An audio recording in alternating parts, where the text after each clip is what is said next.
The phone shattered the silence of the boardroom. Richard Harmon paused mid-sentence, glancing at the screen. Boston Memorial Hospital. His heart lurched. No hospital called with good news. "Excuse me," he said, voice steady despite the sudden dryness in his throat. "I need to take this." 12 board members watched as their CEO, the formidable founder of Harmon Technologies, stepped away from the polished mahogany table. 65 years of practiced composure kept his hand from trembling as he pressed the phone to his ear. "Mr. Harmon, this is Dr. Patel from Boston Memorial." Richard stood straighter, his reflection in the floor-to-ceiling windows, revealing a man still imposing at 65. Silver hair precisely cut, tailored suit without a wrinkle. The snowfall beyond the glass intensified, white flakes swirling against the December darkness. "There's been an accident involving your daughter, Sarah."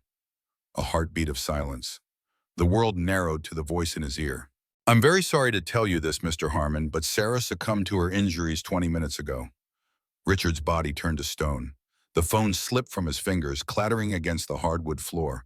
The board members rose in alarm, their concerned voices washing over him like distant waves. His chief financial officer reached for his arm, but Richard couldn't feel the touch, couldn't breathe, couldn't process the four words that had just destroyed his world. Sarah, succumbed, 2 injuries, his daughter, his only child, gone. "Sir, Mr. Harmon," the CFO's voice broke through. "What's happened?" Richard bent slowly, retrieving his phone with mechanical precision. Dr. Patel was still speaking, words about arrangements and personal effects flowing into his ear without meaning. "There's one more thing, Mr. Harmon," the doctor said, his voice cutting through the fog. "We found a letter in Sarah's coat pocket. It seems she was on her way to see you." Richard closed his eyes. "I'll be there in 30 minutes. He turned to face the board, these men and women who knew him only as the ruthless business titan who had built a technology empire from nothing. They had never seen vulnerability cross his face until now. "My daughter is dead," he said, the words alien in his mouth. "This meeting is adjourned." The snow fell in perfect silence over Boston Memorial Hospital as Richard stood in the morgue's antechamber, staring at the sealed envelope in his hands. Sarah Elizabeth Harmon, written in her distinctive, elegant script. Dad, underneath. He couldn't bring himself to open it. Not yet. Not here in this cold place where his daughter's body lay behind sterile doors. He slipped the envelope into his coat pocket, its weight insignificant, yet somehow heavier than anything he had ever carried. 3 days later, snowflakes drifted down from a colorless sky, settling on the polished mahogany of Sarah's casket. The cemetery was quiet, the sounds of the city muffled by the falling snow. Richard stood alone at the graveside, the other mourners having departed minutes ago. Not friends. Sarah hadn't been in Boston long enough to make many. Just business associates, paying respects to the daughter of Richard Harmon. No one who had truly known her. No one who could tell him stories about her laugh or her dreams or her favorite books. No one to share his grief. 5 years earlier, he had stood in the same cemetery as they lowered Margaret's casket into the frozen ground. Cancer, the doctors had said. Nothing to be done. He had held Sarah then, his arm around her slender shoulders as she sobbed against his chest. Today there was no one to hold him. The caretakers waited discreetly by their equipment, ready to lower Sarah into the earth once he departed. Richard remained motionless, snow collecting on his shoulders and in his silver hair. He couldn't leave. Leaving meant accepting that this was real, that Sarah was truly gone. A delicate cough broke the silence. Richard turned to find a woman standing several paces away. Early 30s, elegant in a black wool coat, dark hair pulled back severely from a face that might have been beautiful if not for the grief etched into it. "Mr. Harmon," she said quietly. "I'm Victoria Ross. I was Sarah's executive assistant." Richard stared at her. Sarah had mentioned hiring help when she took over the Boston office, but he couldn't recall any details. There had always been something more important, a meeting, a contract, a crisis to manage. Always something that took precedence over listening to his daughter's life. Victoria stepped closer. "I know this isn't the time, but Sarah wanted me to give you something if anything ever happened to her." She withdrew an envelope from her coat, identical to the one still unopened in his pocket. She was very specific about it. Richard accepted the envelope with numb fingers. You knew my daughter well? Victoria's eyes glistened. Better than most, I think. She was extraordinary. The sincerity in her voice pierced him. This stranger knew his daughter in ways he never had. The realization twisted in his chest like a blade. Thank you, he managed. The words felt insufficient. Victoria nodded once, then retreated, leaving Richard alone with his daughter, the falling snow, and two sealed envelopes that he couldn't bear to open. The lights of Boston blurred through the windows of Richard's car as his driver navigated the snow-covered streets toward Beacon Hill. The sprawling penthouse that awaited him was a monument to his success. 7,000 square feet of luxury overlooking the city. Tonight it would be nothing but empty rooms and echoing silence. He sat in the darkened car, staring at the two identical envelopes on his lap. Same paper, same handwriting. But one had been meant for him directly, while the other had been entrusted to Victoria. Why? What could be so important that Sarah needed a backup plan to ensure he received it? The car pulled into the private garage beneath his building. Richard gathered the envelopes and stepped out, nodding mechanically to the driver before entering the private elevator.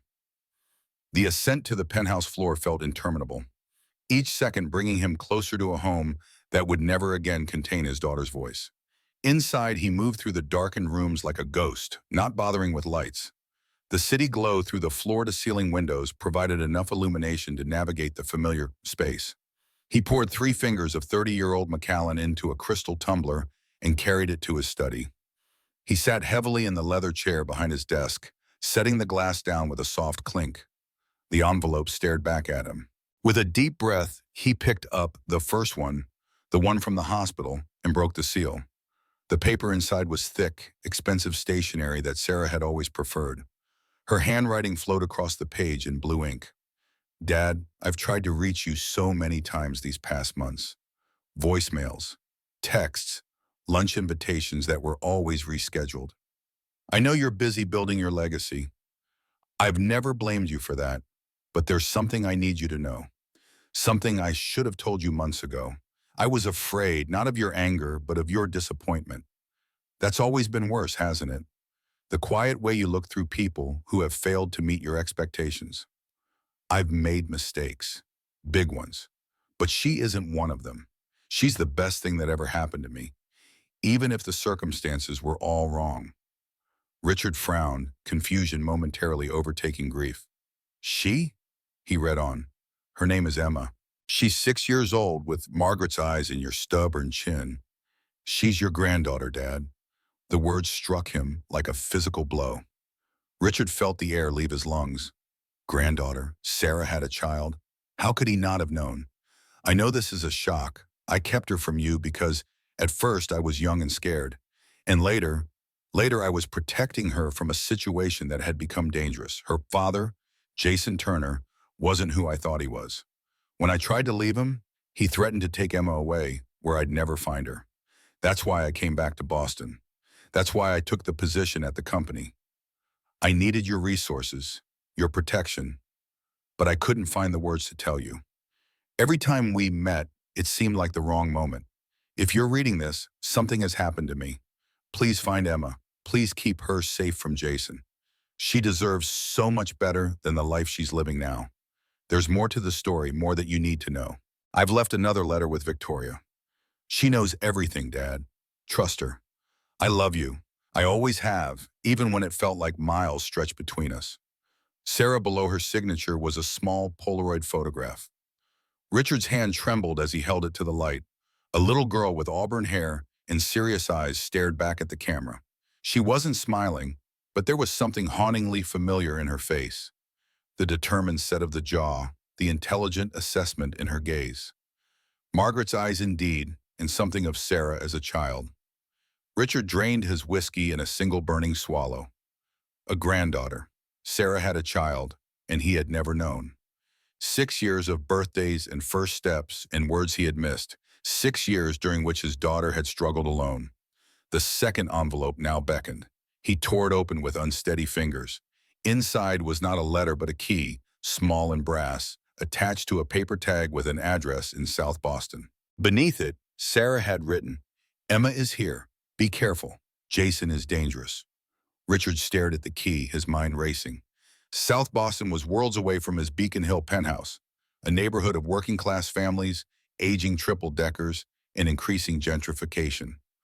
What was his granddaughter doing there? He reached for his phone, scrolling through contacts until he found Rebecca Chen. His personal assistant for 15 years, Rebecca knew more about his life than anyone. She answered on the second ring despite the late hour. "Sir, I heard about Sarah. I'm so sorry." Richard cleared his throat. "Rebecca, I need you to do something immediately. It's about Sarah's daughter." A pause. "Sarah had a child?" "Apparently so, a 6-year-old named Emma." His voice hardened. "I need everything you can find on Jason Turner. Current address, criminal record, employment history, financials, everything. And I need it tonight." "Of course."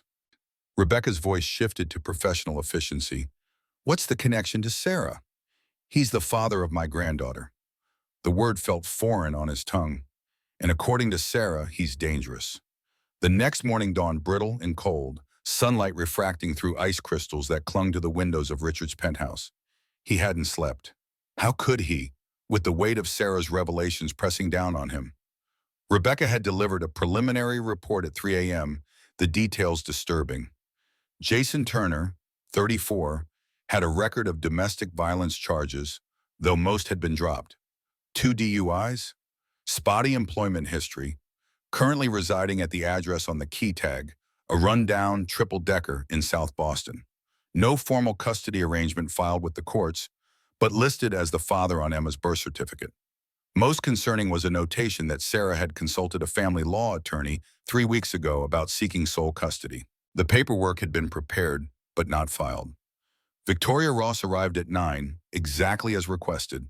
In daylight, Richard could see her more clearly, composed, professional, with a watchfulness in her dark eyes that spoke of careful observation. "Thank you for coming," Richard said, showing her into his study. "I understand from Sarah's letter that you were more than just her assistant." Victoria settled into the chair across from him, her posture perfect. "I started working for Sarah 8 months ago when she moved back to Boston. We became friends." A small, sad smile crossed her lips. She needed one, I think. She was carrying a lot on her shoulders, including a daughter I never knew existed. Richard didn't bother hiding the pain in his voice. Victoria nodded. "Emma, yes, Sarah wanted to tell you herself, but she was afraid of how you might react. And there were complications with Jason." "Tell me about him." Victoria's expression darkened. "They met in New York about 7 years ago. Sarah was just out of college, working at that gallery in Manhattan. Jason was a client, charming, artistic, from a good family, or so he claimed." She clasped her hands together. By the time Sarah realized the truth, she was pregnant and isolated from everyone she knew. Jason had a way of cutting people off from their support systems. Richard felt cold fury building in his chest. And she stayed with him? For a while, she tried to make it work for Emma's sake, but Jason's behavior grew worse, controlling, then verbally abusive, eventually physical. When Sarah finally tried to leave 2 years ago, he threatened to take Emma and disappear. Victoria leaned forward. He had connections, people who could create new identities. Sarah believed him. "So she came back to Boston," Richard said quietly. "Back to me, but she never told me. She was planning to. She wanted everything in place first. Legal protection, a safe home, evidence against Jason. She was building a case." Victoria's voice broke slightly. She ran out of time. Richard stood, moving to the window. The city below continued its relentless pace, unaware that his world had shattered. "I need to find Emma, today. Jason has her at the South Boston apartment. Sarah set up a surveillance system there. Nanny cams disguised as ordinary objects. She was gathering evidence of neglect and abuse." Victoria withdrew a tablet from her bag, tapping the screen several times before turning it toward Richard. "This is from yesterday." The video showed a sparse apartment living room. A small girl, Emma, sat on the floor with a coloring book and a few broken crayons. She looked thin, her clothes too big for her small frame. A man's voice bellowed from off-camera, slurred with alcohol. Emma flinched, her shoulders hunching as if expecting a blow. Then Jason stumbled into frame, tall, unshaven, glassy-eyed. He knocked a cup from the coffee table, cursing as liquid spilled onto the worn carpet. Emma quickly gathered her crayons, retreating to a corner as Jason collapsed onto the sofa. Richard felt something primal rise in him, a protective rage he hadn't experienced since Sarah was small. "I'm going there, now." Victoria touched his arm. "Mr. Harmon, you need to be careful. Jason is unpredictable and paranoid. If you confront him directly, he might run with Emma." She hesitated. "I think we should contact Michael Reynolds. He's the attorney Sarah was working with on the custody case. We need legal standing before we intervene, or we could make things worse." Richard wanted to argue, to insist on immediate action, but the strategic businessman in him recognized the wisdom in her words. A wrong move could send Jason running with Emma, perhaps forever. "Make the call," he said reluctantly, "but I want to see the building today. I need to know exactly where my granddaughter is." The South Boston street looked even more desolate in person than in the photographs Rebecca had provided. The triple-decker stood in a row of similar buildings, its paint peeling, concrete steps cracked and uneven. Snow had been shoveled haphazardly from the sidewalk, leaving treacherous patches of ice. Richard's black Bentley drew curious stares from the few pedestrians braving the cold. "That's it," Victoria said quietly from the passenger seat. "Third floor, the windows facing the street." Richard studied the building. 2 blocks away, a small playground stood empty, swings moving gently in the winter wind. To the right, a corner store with barred windows advertised lottery tickets and beer. This was where his granddaughter lived, while he occupied 7,000 square feet of luxury less than 20 minutes away. "There she is," Victoria whispered.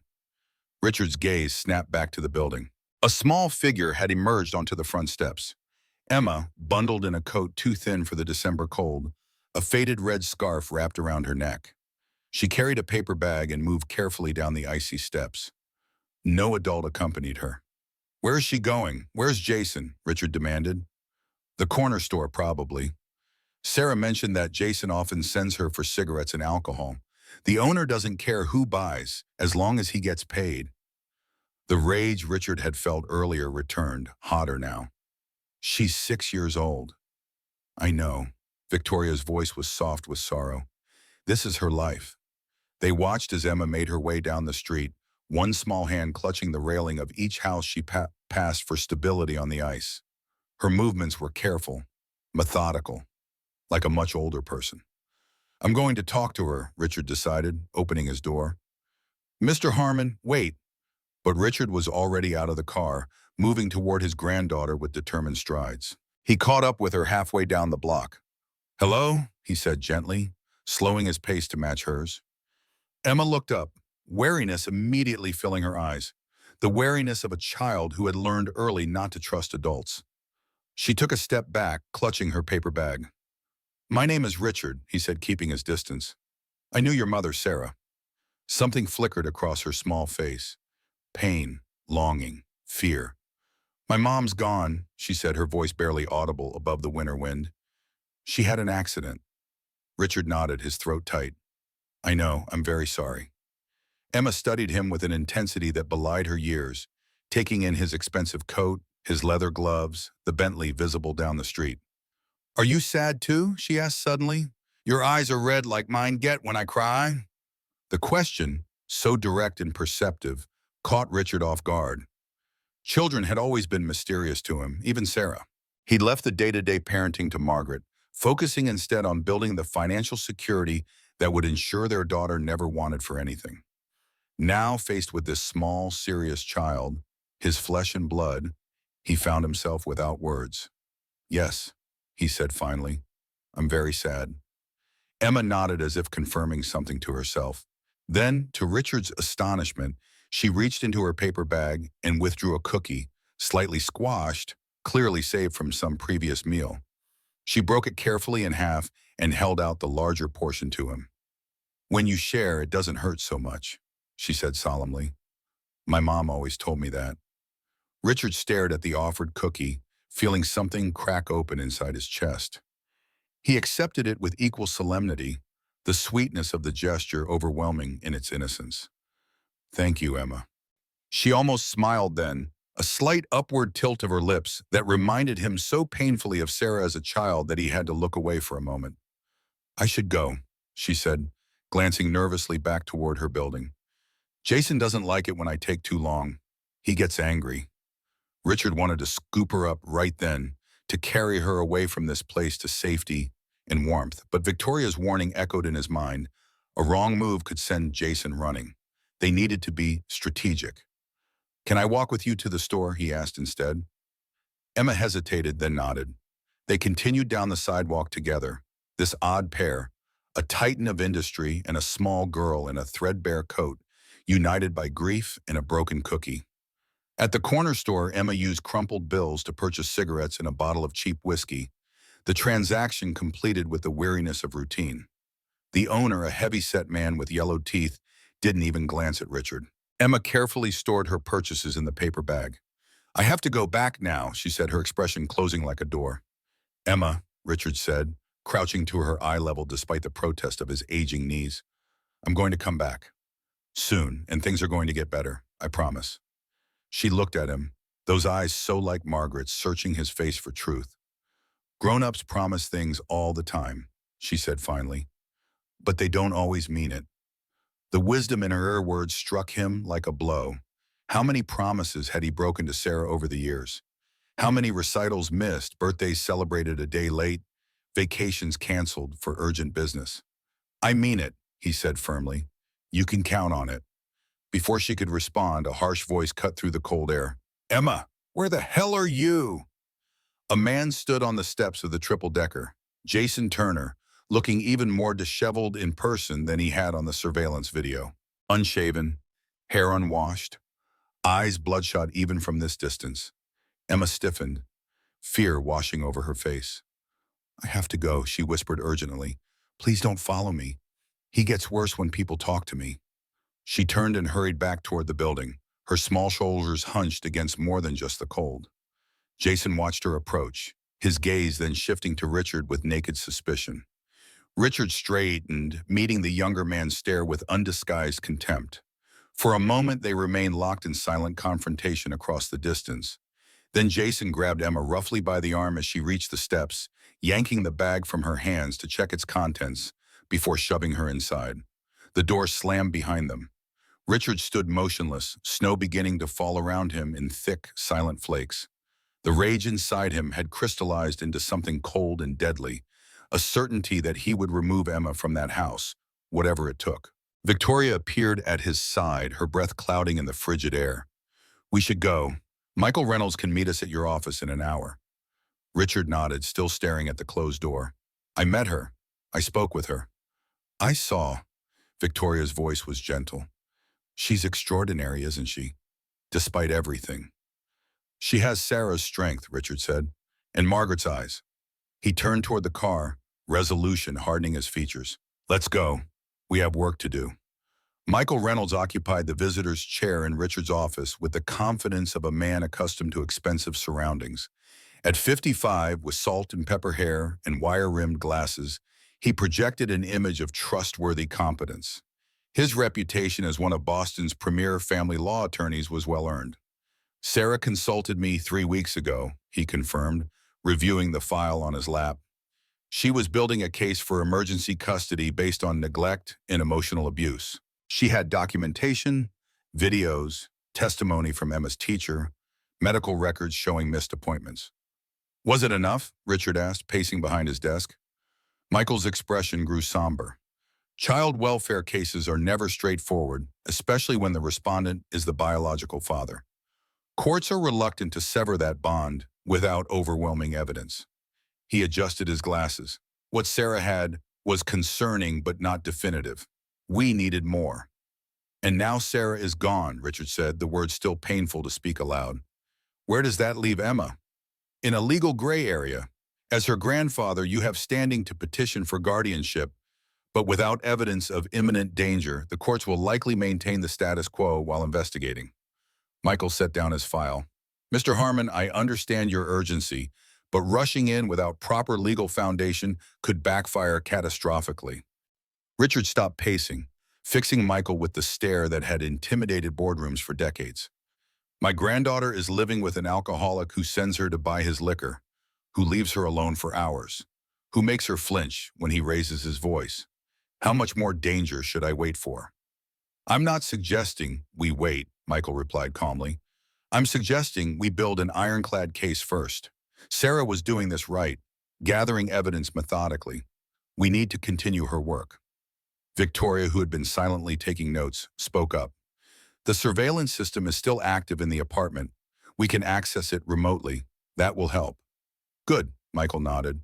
We'll also need character references for you, Mr. Harmon. Financial statements proving you can provide for Emma. Documentation of suitable living arrangements for a child. He hesitated. And we should address any potential concerns about your own parenting history. Richard's jaw tightened. Meaning? Meaning that opposing counsel will certainly highlight your relationship with Sarah, your demanding work schedule, frequent absences, the fact that you didn't know about Emma's existence. Michael's tone remained professional, but his meaning was clear. We need to be prepared for that line of attack. The truth in Michael's assessment stung, but Richard appreciated directness. What's our timeline? I can file emergency petition paperwork tomorrow. We'll request a hearing within 10 days. In the meantime, we gather evidence and build our case. Michael closed his briefcase with a definitive click. Mr. Harmon, I need to be clear. This will be challenging. Jason Turner has biological rights that courts respect deeply. And while your financial resources are significant, they can sometimes work against you in family court, where judges are wary of privilege trumping parental rights. Richard absorbed this, calculating odds and strategies as he had done throughout his business career. We'll proceed immediately. Whatever resources you need are at your disposal. After Michael departed, Victoria remained, organizing the notes she'd taken during the meeting. Richard watched her, struck again by her composed efficiency. Sarah trusted you, he said suddenly. Victoria looked up, something guarded passing briefly across her features. Yes, we became close quickly. I think we recognized something in each other. Both of us had survived difficult situations. Tell me about yourself, Ms. Ross. How did you come to work for my daughter? A slight hesitation. I was previously with the district attorney's office in the domestic violence unit. The work was important, but draining. I left to pursue private sector opportunities. Sarah hired me initially as an executive assistant, but my role evolved as she confided in me about her situation with Jason. You have legal training? Yes, JD from Boston University. I passed the Massachusetts bar 5 years ago. Richard nodded, pieces falling into place. That's why Sarah trusted you with the second letter. She knew you would understand the legal implications. I believe so. Victoria gathered her things, standing to leave. Mr. Harmon, I want you to know that I am committed to helping Emma. I promised Sarah I would if anything ever happened to her. Her voice caught slightly. I intend to keep that promise. Richard studied her face, searching for any hint of deception or ulterior motive. He had built an empire by reading people, by knowing when to trust and when to verify. Something about Victoria Ross prompted both responses simultaneously. Trust her competence, but verify her story. Thank you, Ms. Ross. I'll see you tomorrow. After she left, Richard called Rebecca into his office. I need a complete background check on Victoria Ross, former assistant district attorney, Boston University Law. Everything, family, financials, employment history, social media. Quietly. Rebecca nodded, unfazed by the request. What are we looking for? Inconsistencies, Richard replied, gazing out at the snow-covered city. Anything that doesn't add up. That night, alone in his penthouse, Richard opened Sarah's laptop, retrieved from her apartment by Rebecca earlier that day. The password protection yielded easily to his tech team's efforts. He scrolled through his daughter's digital life, searching for clues about the 6 years she had kept hidden from him. Photos of Emma filled the screen, as a newborn, as a toddler taking first steps, blowing out birthday candles, finger painting, sleeping. In some, Sarah appeared as well, looking younger and happier than he remembered seeing her as an adult. In none of the photos did Jason appear. Richard paused on a video file labeled Emma's 5th birthday. He clicked play, and Sarah's voice filled the room, singing happy birthday to a beaming Emma seated before a small cake. The camera captured their matching smiles, the obvious love between them. Then Emma looked directly at the camera, her eyes, so like Margaret's, bright with childish excitement. "Make a wish, sweetheart," Sarah's voice urged from off-camera. Emma closed her eyes tight, her small face scrunched in concentration. Then she blew out the candles with a mighty effort. "What did you wish for?" Sarah asked. Emma shook her head solemnly. "Can't tell or it won't come true." Then in a whisper the microphone barely caught. "But it's about family." Richard closed the laptop, unable to watch more. The weight of all he had missed pressed down on him, years of moments that could never be recovered. Sarah's childhood had often taken second place to his ambition, his drive to build something meaningful. Now he realized that the truly meaningful things had been happening outside his awareness all along. He moved to the window, watching snow blanket the city in pristine white.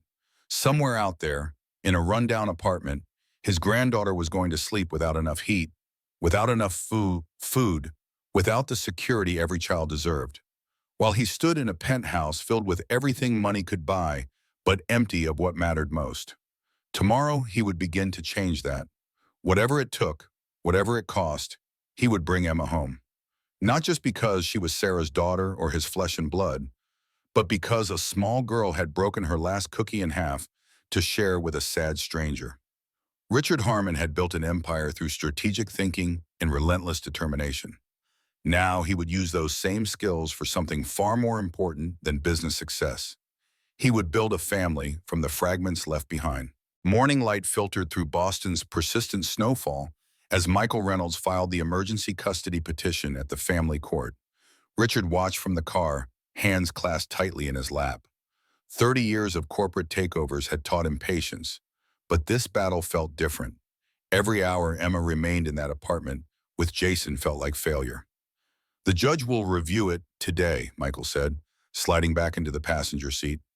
"Given the circumstances, we should hear something within 48 hours. 2 days. Richard's jaw tightened. Too long. "I understand your frustration," Michael replied, "but we're navigating a system designed to move deliberately. Rush this and we risk losing everything." Victoria leaned forward from the back seat.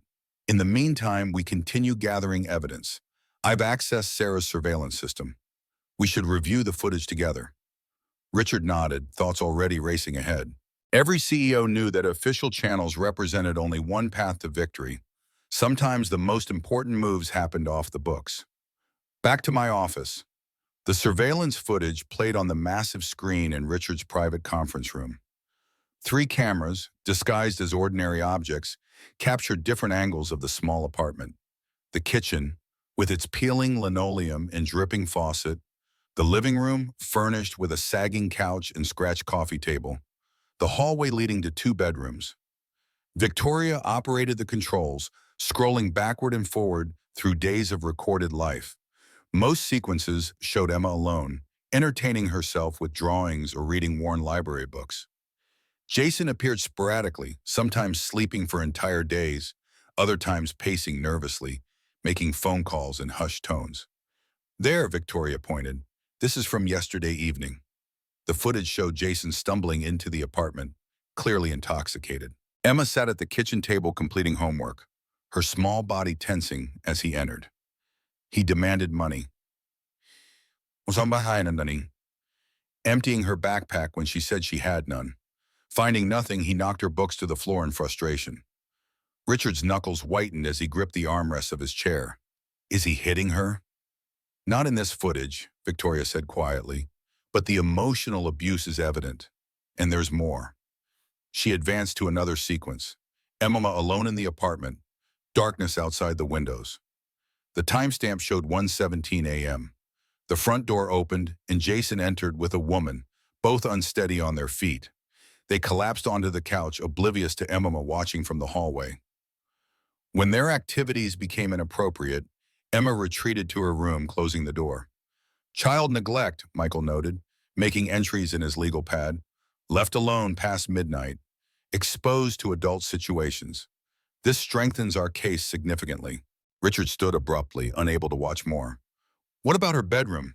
Is there a camera there?" Victoria shook her head. Sarah didn't want to invade Emma's privacy. The only cameras are in common areas.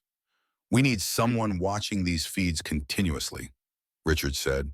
If Jason becomes violent or leaves her alone too long, we need to know immediately. I can monitor them, Victoria offered. I know what to look for. Richard studied her for a moment. Rebecca hadn't yet delivered the background check, and something about Victoria's perfect composure nagged at him. She seemed too invested, too eager to help. In business, such behavior usually signaled hidden motives. Thank you, he said carefully, but I'd prefer to have my security team handle the technical aspects. You've already been invaluable with your knowledge of Sarah's situation. A flicker of something crossed Victoria's face too quickly to interpret. Of course, she said smoothly. Whatever you think best. Michael gathered his notes. We should discuss character witnesses for the hearing. The judge will want to know you can provide a suitable environment for Emma. That won't be a problem, Richard said dismissively. With respect, Mr. Harmon, courts don't simply see wealth as a substitute for parenting skills. They'll question your experience, your work schedule, your support system.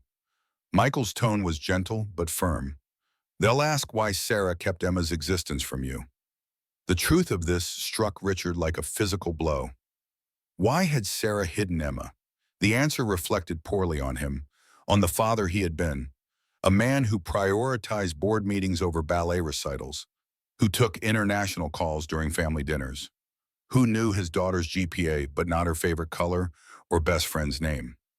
I'll make whatever changes are necessary, Richard said, staring out at the snow falling over Boston.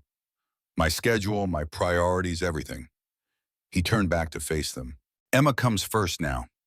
Later that afternoon, Rebecca finally delivered her report on Victoria Ross. Richard reviewed it alone in his office, each detail further unsettling his already troubled mind. Victoria Ross had indeed graduated from Boston University Law School 5 years ago. She had worked briefly at the DA's office in the domestic violence unit. These facts checked out, but there were discrepancies. Her employment at the DA's office had ended not through resignation, but termination, reasons sealed by court order. Before law school, a 2-year gap in her resume coincided with treatment at a psychiatric facility in Vermont. Most concerning, she had changed her name 7 years ago from Victoria Winters.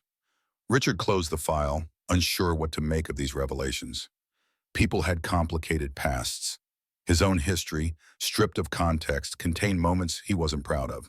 The question wasn't whether Victoria had secrets, but whether those secrets posed any danger to Emma or his efforts to gain custody. His desk phone buzzed. Sir, his receptionist said, there's a Ms. Chen here to see you. She says it's urgent. Rebecca entered moments later, her usually composed expression tense with concern. Sir, our team has been monitoring Jason Turner's financial activity as requested. There's been unusual movement in his accounts. $5,000 withdrawn in cash this morning. Richard leaned forward. That's more money than he should have access to. Exactly, we traced the deposit that funded it. The money came from a shell corporation called Wintervale Holdings. Rebecca hesitated. Sir, Wintervale was established 3 years ago with Victoria Ross as the registered agent under her former name. The pieces shifted in Richard's mind, forming a new and troubling pattern. Victoria is paying Jason? It appears so. Small amounts initially, increasing over the past month. The $5,000 is the largest transfer yet. Richard stood, moving to the window. Strategic thinking had built his empire, the ability to see 3 moves ahead while others played checkers. She wants something from him, something worth paying for. He turned back to Rebecca. Find out what they're planning and get me everything on Wintervale Holdings. Every transaction, every connection. Already underway, sir. And Rebecca, Richard added, no one knows about this. Not Michael Reynolds, not anyone outside our immediate team. If Victoria is playing some deeper game, I want to understand it before we confront her. Richard spent that evening at his penthouse, systematically reorganizing his life around Emma. He contacted his executive team, delegating operational control for the next 6 months. He instructed his household staff to prepare the bedroom adjacent to the master suite for a young girl. He researched Boston's top private schools with trauma-informed counseling services. Each action felt like atonement for the years he'd focused on empire building rather than family nurturing. The snow continued falling over Boston, unusually persistent for December. Through the floor-to-ceiling windows, Richard watched the city disappear beneath white silence, streets emptying as people retreated indoors. The weather forecasters called it the worst storm in a decade. Richard saw only opportunity in the isolation it created. His secure phone buzzed shortly after midnight. Rebecca's text was brief. Surveillance alert. Jason leaving apartment. Emma alone. Temperature inside 52 degree. 52 degrees, too cold for a child in the middle of winter. Richard didn't hesitate. I'm going there, have security team on standby. The drive through snow-choked streets took twice as normal. Richard sat rigid in the back seat, scenarios playing through his mind. If Jason returned while he was there, if Emma was afraid of him, if neighbors called the police, each possibility required a contingency plan. Richard Harmon had built his reputation on never being unprepared. The street lay deserted when they arrived, fresh snow already covering the tracks of Jason's departure. Richard approached the building alone, the key from Sarah's letter heavy in his pocket. Inside, the hallway smelled of cabbage and cigarettes, the walls stained with decades of neglect. He climbed to the third floor, listening for any sound that might indicate Jason's return. The lock turned smoothly. Inside, the apartment was as dim and sparse as it had appeared on camera, and significantly colder than the hallway outside. Richard moved quietly, scanning for any sign of Emma. The kitchen stood empty, dishes piled in the sink. The living room contained only the sagging couch and television, its screen casting blue light across empty beer bottles. Emma, he called softly. A rustle came from down the hall. Richard followed the sound to a small bedroom where Emma sat on a thin mattress placed directly on the floor. She was bundled in multiple layers of clothing, a blanket wrapped around her shoulders. A flashlight propped against a book provided her only light. Her eyes widened at the sight of him. Mr. Richard? Hello, Emma. He remained in the doorway, not wanting to frighten her. I was worried about you being alone in the cold. She studied him with that same intense gaze he'd noticed during their first meeting. Jason says he'll be back soon, but he says that a lot. How long has he been gone? Emma shrugged. Since after school. The power went out an hour ago. Richard glanced at his watch. Nearly 8 hours alone. Anger simmered beneath his calm exterior. Are you hungry? A small nod. May I come in? I brought some food. He held up the bag his chef had prepared when Richard mentioned his plans. Emma hesitated, then nodded again. Richard entered slowly, taking a seat on the floor a respectful distance from her. He unpacked containers of still warm chicken soup, fresh bread, and hot chocolate in a thermos. Emma watched with cautious hunger as he arranged the impromptu picnic between them. It's okay, he encouraged. It's for you. She reached for the soup first, hands trembling slightly as she removed the lid. The steam rose between them, carrying the scent of rosemary and home. Emma took a careful spoonful, then another with increasing eagerness. Richard said nothing, allowing her to eat in peace. Only when she had consumed half the soup and started on the bread did he speak again. Emma, I knew your mother very well. She was my daughter. Emma paused mid-bite, processing this information with visible concentration. That would make you my grandfather. The directness of her response, so adult in its clarity, caught Richard off guard. Yes, that's right. Mom talked about you sometimes. She had your picture. Emma set down her spoon. She said you were very important and busy making things that help people. Richard felt a constriction in his chest. Sarah had painted him in a positive light to his granddaughter, despite his many failures as a father. Did she tell you anything else about me? Emma considered this seriously. She said you lived in a tall building and that someday we would visit you there. But then she got sad when she talked about it, so I stopped asking. The simple statement cut deeper than any corporate betrayal Richard had ever experienced. Sarah had wanted to bring Emma to him, had planned to introduce them, but something had held her back. His reputation for judgment, perhaps. His demanding standards. His inability to demonstrate the unconditional love she needed most. Emma, he said carefully, I would like you to come stay with me for a while. It's warm there and safe. You'd have your own room, good food, books. When fear flickered across her small face. Jason wouldn't like that. I'm working on talking to Jason about it. There are special judges who help decide where children should live when grown-ups disagree. Emma pulled her blanket tighter. He'll get mad. He always does when people talk about me living somewhere else. Has that happened before? She nodded. My teacher called people about me once. After that, we moved here and I wasn't allowed to go back to that school. Another piece of the puzzle fell into place. Jason had been evading child welfare authorities by moving whenever concerns were raised. The pattern likely explains Sarah's cautious approach to seeking custody, her methodical gathering of evidence before taking legal action. Emma, I promise you, Jason won't hurt you again. I won't let that happen. She studied him with those serious eyes that held too much knowledge for a 6-year-old. Grown-ups can't always stop bad things. The wisdom in her statement humbled him. You're right, but some grown-ups have more power to help than others, and I'm going to use everything I have to keep you safe. Before Emma could respond, heavy footsteps sounded in the hallway outside. Her body tensed instantly, eyes widening in alarm. That's Jason, she whispered. He's back early. Richard moved swiftly, gathering the food containers. Is there another way out? Emma shook her head. Just the fire escape, but it's frozen shut. I tried once. The footsteps paused outside the apartment door. Richard heard keys jangling, a slurred curse as they were dropped. They had moments at most. He made a rapid calculation of options.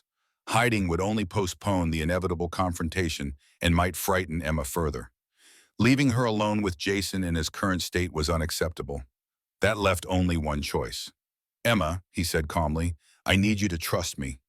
Stay here until I call for you. Can you do that? She nodded, already retreating into the corner of her mattress, making herself smaller through practiced self-preservation. Richard stepped into the hallway just as the front door swung open. Jason stumbled in, bringing with him the smell of alcohol and cold. He froze at the sight of Richard standing in his apartment, confusion followed by belligerent recognition crossing his unshaven face. The hell are you doing here? He demanded, words slurring together. How'd you get in? Richard remained perfectly composed, the stance he took before hostile takeovers and board rebellions. Jason Turner, I'm Richard Harmon, Sarah's father. We need to talk about Emma. Jason's face darkened. Get out of my apartment before I call the cops. By all means, call them, Richard replied evenly. I'm sure they'd be interested in finding a 6-year-old alone in an unheated apartment while her guardian disappears for 8 hours. You've got no right, Jason snarled, taking an unsteady step forward. No rights to her at all. On the contrary, I've filed for emergency custody on grounds of neglect and endangerment. The hearing is scheduled for next week. Richard held his ground. In the meantime, given the dangerous weather conditions and power outage, I'm taking Emma somewhere warm tonight. You're welcome to contest that decision with the authorities. Jason's hand curled into a fist. You think you can buy her like everything else? She's my kid. She's Sarah's child, Richard corrected, steel entering his voice. And Sarah entrusted her care to me before she died. Something shifted in Jason's bloodshot eyes, calculation replacing mere anger. How much? Excuse me? How much is it worth to you? Jason repeated, a sly grin spreading across his face. Having her, playing grandpa. What's your price? Richard felt disgust rise in his throat. This was the man Sarah had once loved. This mercenary opportunist who saw his own daughter as a commodity to be traded. Emma isn't for sale. Everything's for sale, Jason laughed humorlessly. Some prices are just higher than others. $5 million, tax-free. I disappear, you get the kid, everyone wins. The casual cruelty of the proposal solidified Richard's resolve. Emma, he called, not taking his eyes off Jason, please get your coat and anything important you want to bring. Jason lunged forward suddenly, grabbing Richard's lapel. You're not taking her anywhere, old man. Richard didn't flinch. His voice dropped to a dangerous whisper. Remove your hand, or I'll remove it for you. Something in his tone must have penetrated Jason's alcohol-fogged brain. He released his grip, stepping back unsteadily. This isn't over, not by a long shot. On that, we agree. Richard straightened his coat. Emma will be staying with me under the court's temporary supervision. You'll be notified of the hearing date. I suggest you find representation. Emma appeared in the hallway then, wearing her thin coat and carrying a tattered backpack. Her eyes darted nervously between the two men. Richard extended his hand to her. Ready? She hesitated, looking toward Jason, who stood swaying by the door. Years of conditioning made her seek his permission even now. Jason stared at her, something unreadable passing across his face before hardening into resentment. Go then, he spat. Go live in his mansion. You'll be back. They always come back. Emma flinched at his tone, but moved toward Richard. Her small, cold hand slipped into his large, warm one, an act of trust that felt momentous in its simplicity. Together they walked past Jason, who made no further move to stop them. In the hallway outside, Emma paused, looking back at the only home she'd known recently. My drawings, she said quietly. I forgot my special drawings under the mattress. Richard squeezed her hand gently. We can come back for them tomorrow when Jason is calmer, or I can send someone to get them. But right now, the most important thing is getting you somewhere warm and safe. Okay? She nodded, allowing him to guide her down the stairs and out into the snow-covered night. His driver waited with the engine running, heat blasting against the bitter cold. As they settled into the back seat, Emma pressed her face against the window, watching her old building recede into the swirling snow. Is Jason going to be okay? She asked, surprising Richard. I'm not sure, he answered honestly. He seemed very angry and not thinking clearly. Emma nodded as if this confirmed something she already knew. He gets like that a lot. Then he's sorry after. But the sorry doesn't last. The insight into the cycle of abuse she'd endured wrenched at Richard's heart. Emma, what happens in that apartment isn't your fault. None of it is. She didn't respond, continuing to stare out at the falling snow. After several blocks, she spoke again, her voice small. Where are we going? To my home, Richard answered. It's a big apartment in a building downtown. You'll have your own room tonight, and tomorrow we can make it more comfortable for you. Emma absorbed this information with the serious consideration she seemed to give everything. Will there be other children there? No, just us and some people who help take care of the house. Oh. A note of disappointment colored the syllable. Richard realized his error immediately. A luxury penthouse designed for adult comfort would feel alien and perhaps intimidating to a child accustomed to small spaces and limited possessions.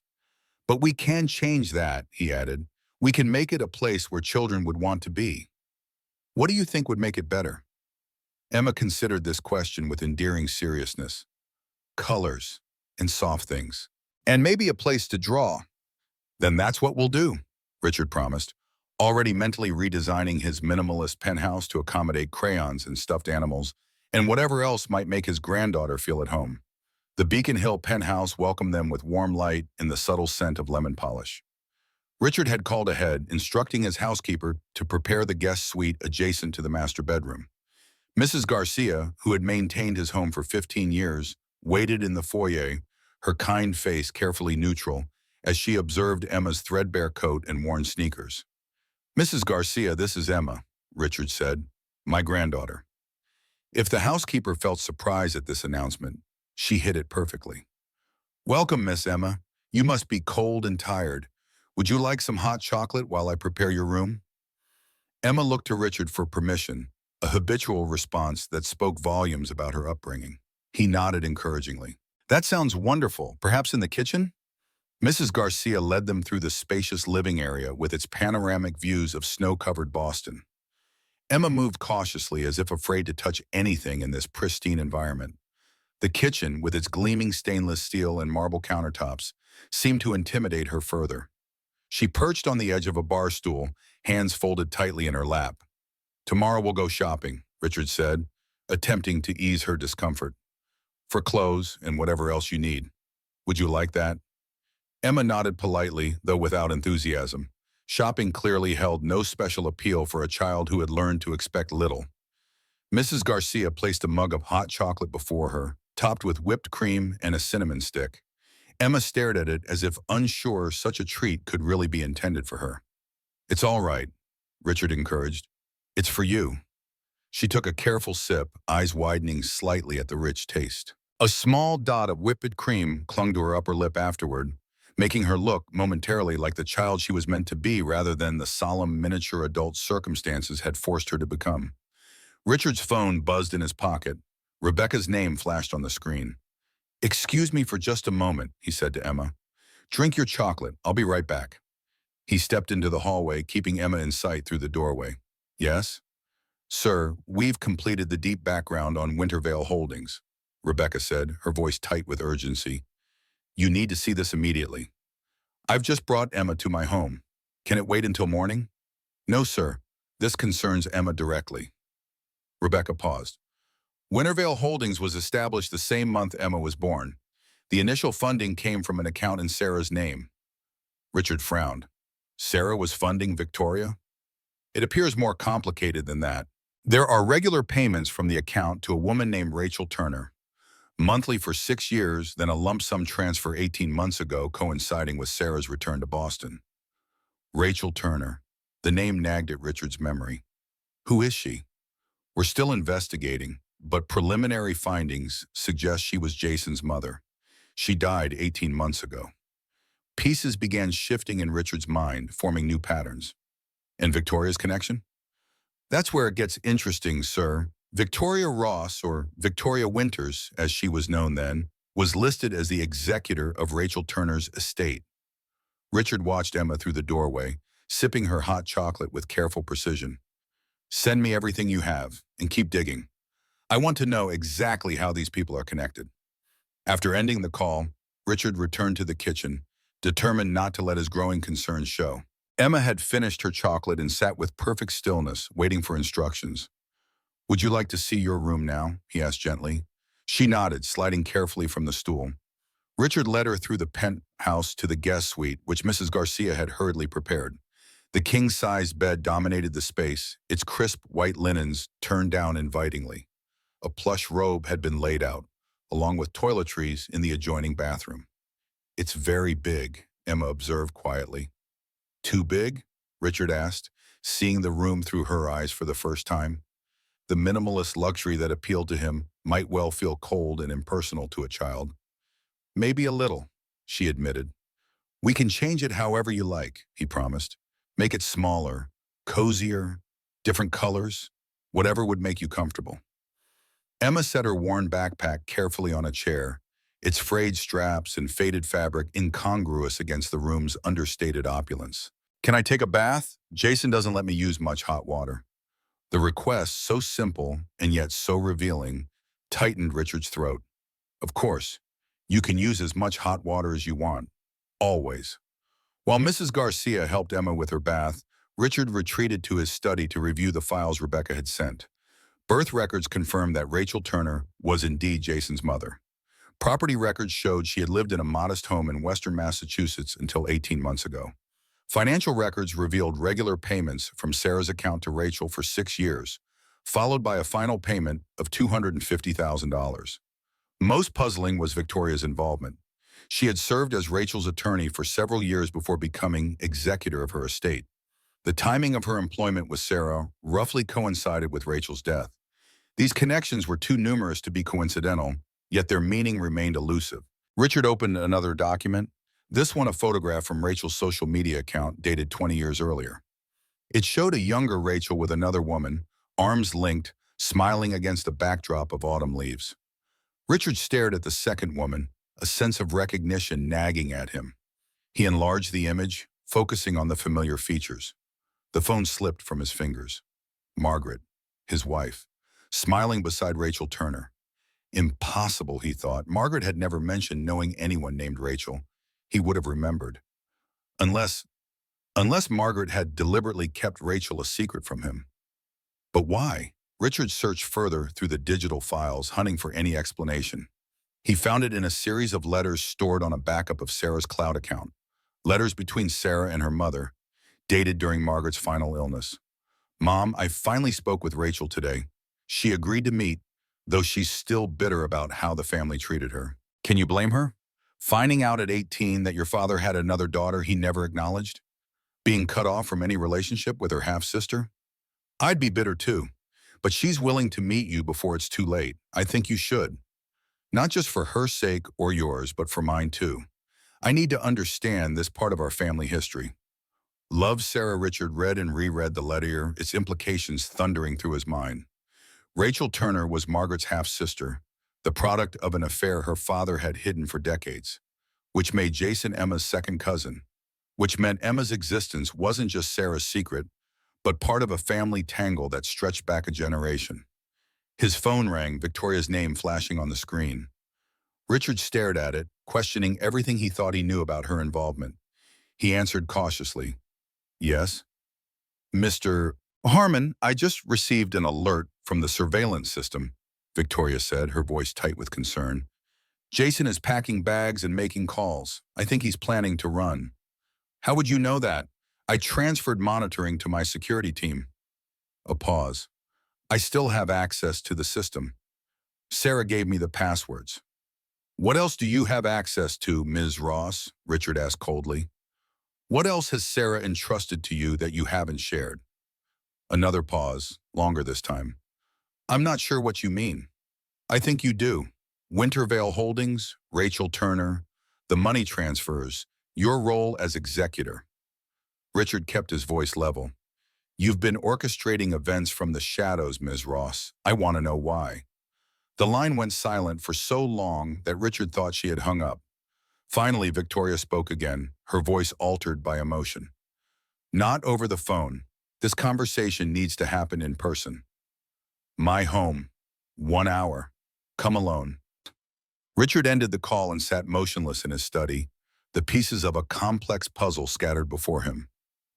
Sarah's secret child, Margaret's secret sister, Victoria's secret machinations, and at the center of it all, Emma, sleeping peacefully down the hall, unaware of the tangled history that had shaped her young life. Mrs. Garcia knocked softly on the study door. "Sir, Emma is settled in bed. She asked if you would come say goodnight." Richard found Emma nearly lost in the vast expanse of the king-size bed, her small form barely making an impression on the plush mattress. Her damp hair spread across the pillow, and she wore one of his T-shirts as a makeshift nightgown, the fabric engulfing her like a dress. The sight of her, vulnerable yet resilient, awakened something fiercely protective in him. "Comfortable costume?" he asked, sitting carefully on the edge of the bed. She nodded. "It's very soft." "Good." He hesitated, unsure of the proper bedtime protocol for a 6-year-old. "Would you like me to read you a story?" Emma shook her head. "I'm too tired, but maybe tomorrow?" "Of course, tomorrow."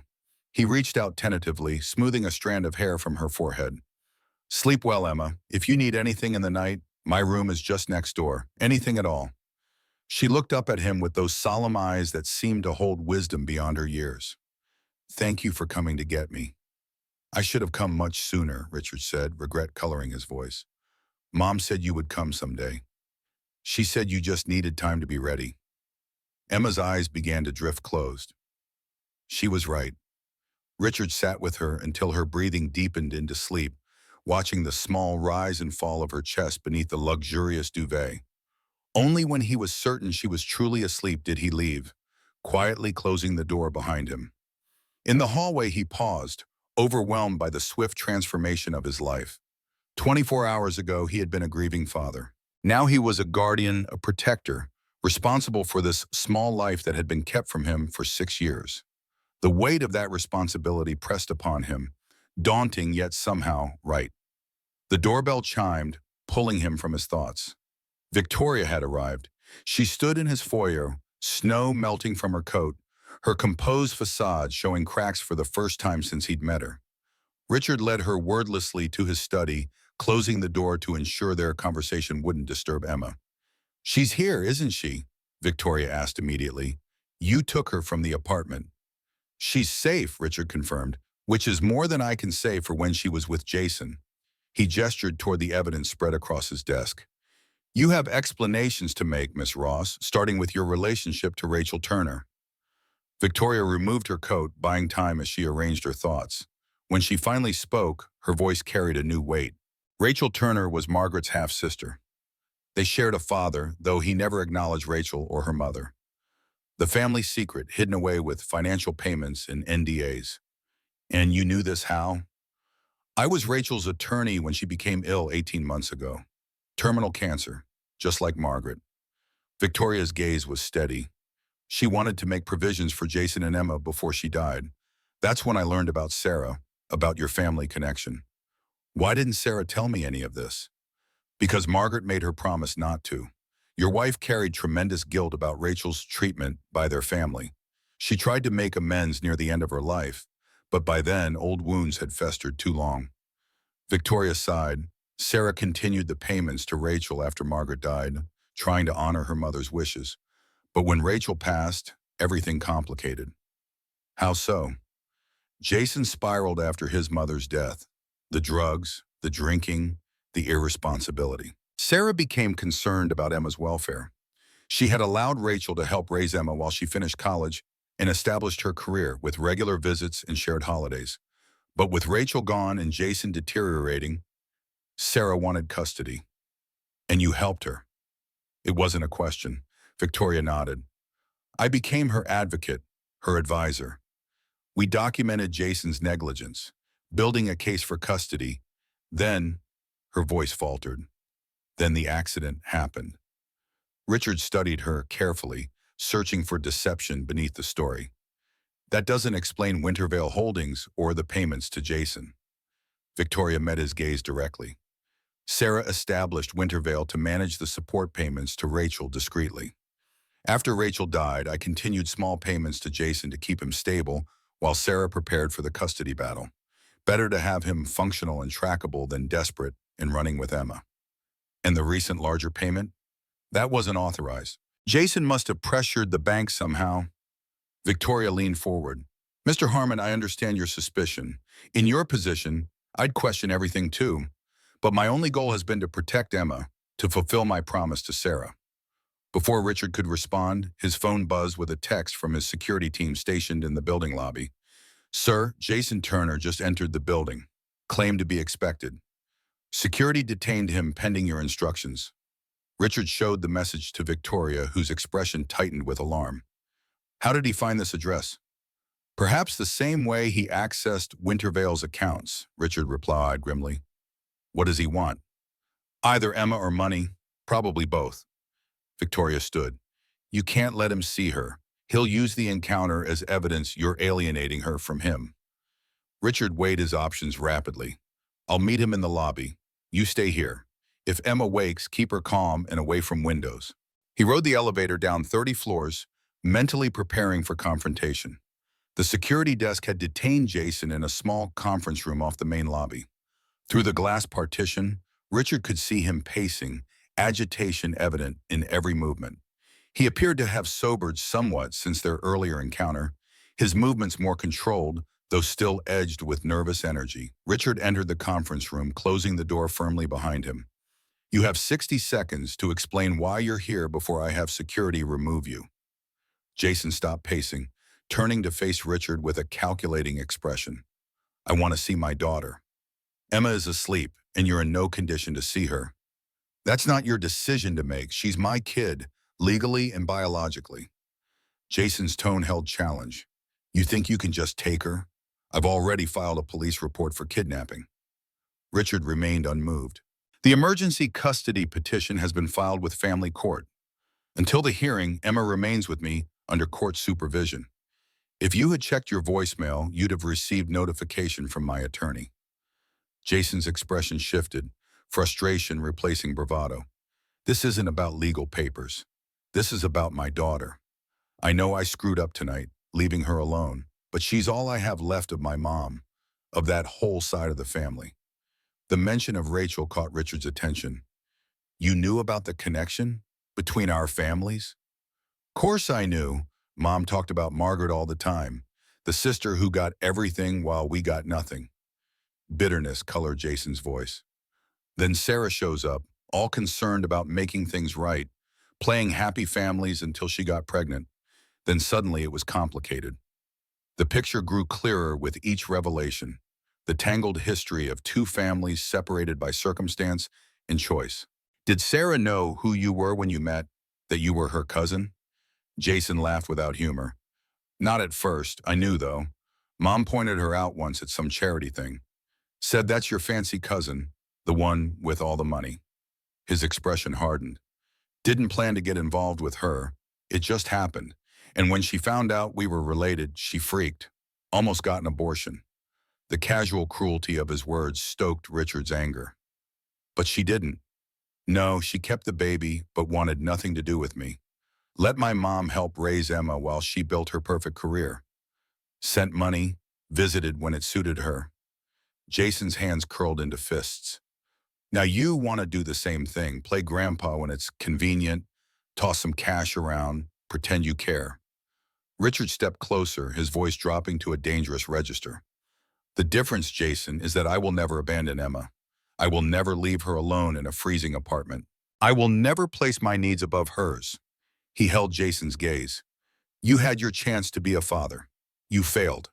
Jason's face flushed with anger. You can't keep her from me. Blood means something. Yes, it does, which is why I'm offering you one chance. Richard reached into his pocket, withdrawing a business card. This is the number for the best rehabilitation facility in Massachusetts. Call them tomorrow. Tell them I referred you. They'll have a place waiting. Jason stared at the card. Rehab? You think I'm some junkie? I think you're a man who's lost his way, a man who might want a relationship with his daughter someday, when he's healthy enough to deserve one. Richard placed the card on the table between them. Get help, Jason, for Emma's sake, if not your own. For a moment, something vulnerable flickered across Jason's face, a glimpse of the man Sarah might have once cared for. Then his expression hardened again. Keep your charity. This isn't over. Not by a long shot. Richard watched him leave, worry settling deep in his chest. Jason's volatility made him unpredictable, potentially dangerous. Increased security would be necessary, at least until the custody hearing. He texted his head of security detailed instructions before returning to the elevator. Back in the penthouse, Victoria waited in the study, tension evident in her posture. What happened? Jason's gone for now, but he's unstable, angry. Richard poured himself a measure of whiskey. He confirmed the family connection. Seems he knew all along who Sarah was when they met. Victoria nodded. Rachel had told him stories about the wealthy side of the family for years. I think meeting Sarah was his way of bridging that gap, of claiming something he felt entitled to. And Emma was the result. Richard sighed deeply. A child born of secrets and resentments she had no part in creating. She's more than that, Victoria said sharply. She's herself, whole and complete despite everything. Sarah saw that. She loved Emma completely, regardless of the circumstances of her birth. Richard acknowledged the truth in her words with a nod. Sarah tried to protect her. Now that responsibility falls to me. He studied Victoria across the room. Can I trust you to help, Ms. Ross? Truly help, without hidden agendas or divided loyalties? Victoria met his gaze steadily. My loyalty is to Emma. It always has been. Everything else has been means to that end. Before Richard could respond, a small voice came from the doorway. Grandfather? Emma stood there in his oversized t-shirt, hair tousled from sleep, looking impossibly small and vulnerable. I heard voices. Is something wrong? Richard moved to her immediately, kneeling to her eye level. Nothing's wrong, Emma. Just grown-up talk. This is Ms. Ross. She was a friend of your mother's. Victoria smiled gently. Hello, Emma. Sarah told me so much about you. Emma regarded her solemnly. Did you know my mom was an angel now? Yes, Victoria said softly. I knew. She watches me sometimes. Emma's matter-of-fact tone made the statement all the more poignant. I drew pictures of her with wings. They're still under my mattress at Jason's apartment. Richard placed a gentle hand on her shoulder. We'll get your drawings tomorrow, I promise. For now, you should be sleeping. It's very late. Will you stay until I fall asleep again? Emma asked, her composure slipping just enough to reveal the frightened child beneath. Sometimes I have bad dreams in new places. Of course, Richard stood, taking her small hand in his. I'll stay as long as you need me to. As he led Emma back to her bedroom, Richard felt the weight of responsibility settle more firmly upon his shoulders. This child, born of complicated circumstances and family secrets, had been entrusted to his care. Despite the complexities surrounding her birth and the challenges ahead, one truth emerged with perfect clarity. Emma was his granddaughter, his blood, his legacy in ways far more important than any corporate empire. and he would move heaven and earth to keep her safe. Morning light filtered through heavy snowfall, casting Richard's penthouse in ethereal white. Emma stood at the floor-to-ceiling windows, her small frame silhouetted against Boston's winter panorama. 3 days had passed since Richard had brought her home. 3 days of cautious adjustment, of Emma testing boundaries with the wariness of a child accustomed to disappointment. "It looks like another world," she said, not turning as Richard approached. He paused beside her, following her gaze across the transformed city. Skyscrapers emerged like islands from a sea of white. The storm had paralyzed Boston for days, closing schools and offices, forcing even the relentless city into temporary hibernation. "It does," he agreed. "Snow has a way of making everything new again." Emma pressed her palm against the cold glass. "Will Jason find us here?" The question, asked with such matter-of-fact acceptance of danger, twisted something in Richard's chest. "No, this building has excellent security. You're safe here."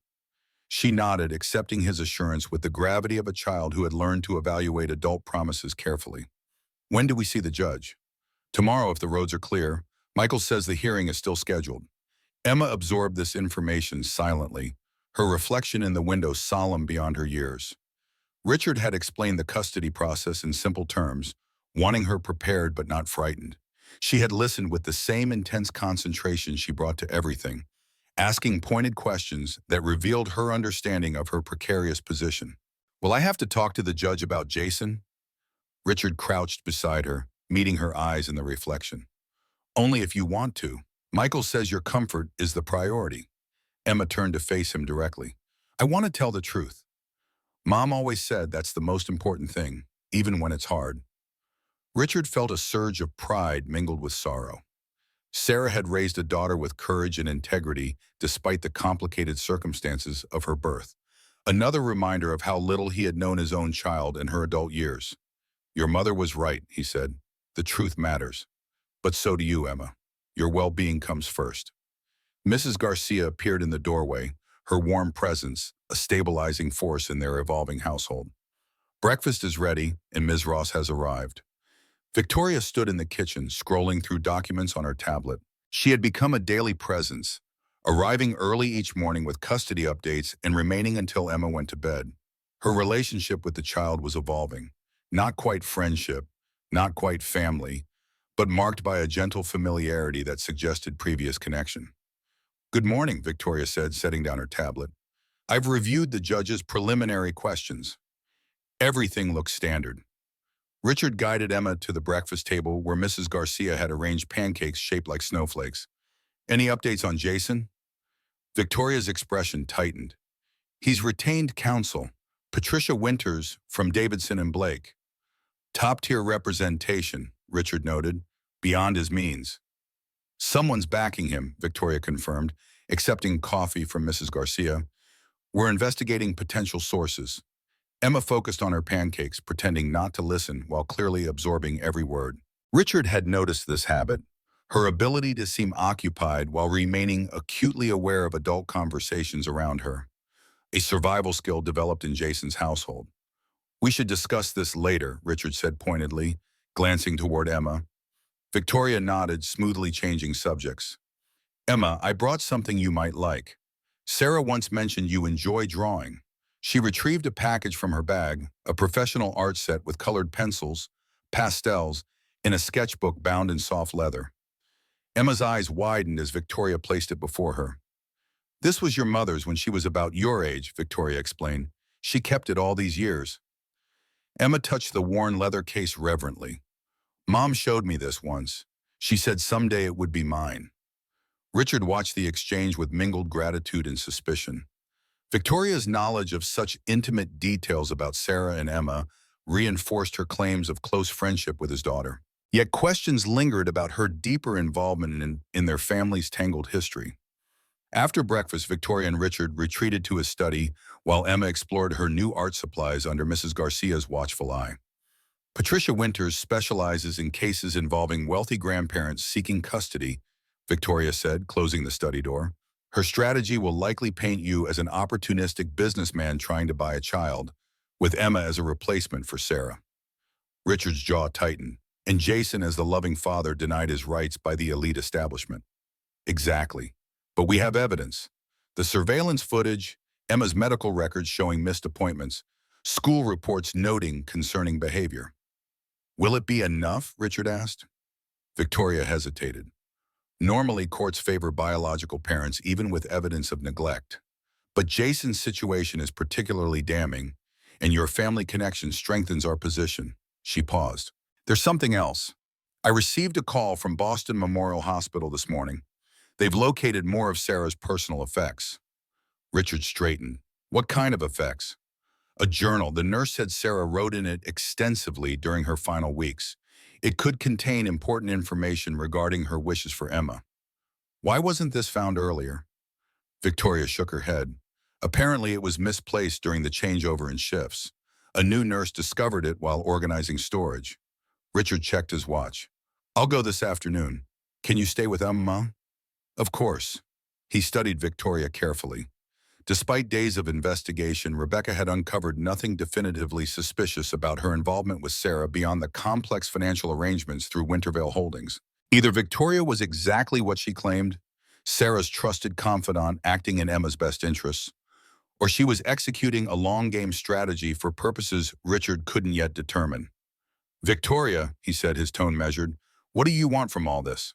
Truly? She met his gaze directly. I want what Sarah wanted. Emma safe, loved, connected to her family. That's all. And after the hearing, when custody is established, I'd like to remain in Emma's life, if you'll allow it. I promise Sarah. Her composure slipped slightly, revealing genuine emotion. Emma is important to me. Before Richard could probe further, his phone rang. Michael Reynolds calling with urgent news. The hearing has been moved up. Judge Calloway wants to see us this afternoon.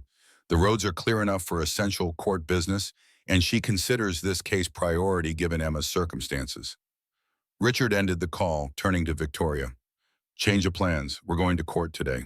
Boston's family court operated from a weathered limestone building downtown, its corridors filled with the hushed voices of families in transition.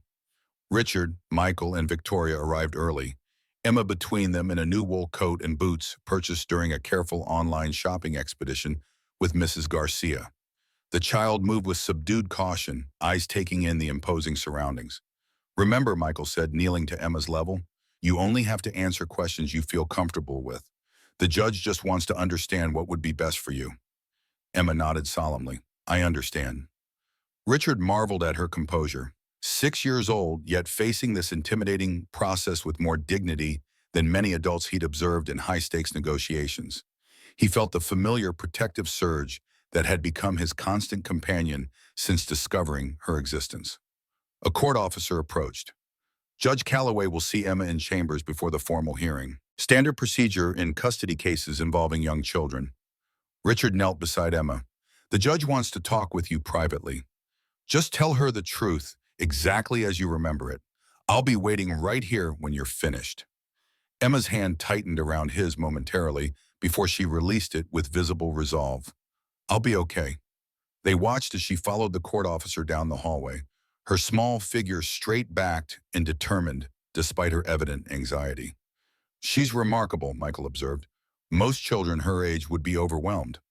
She's had to grow up too quickly, Richard replied, grief coloring his words. Victoria touched his arm. Sarah would be proud of how you're handling this, how you're fighting for Emma. Before Richard could respond, the courtroom doors opened.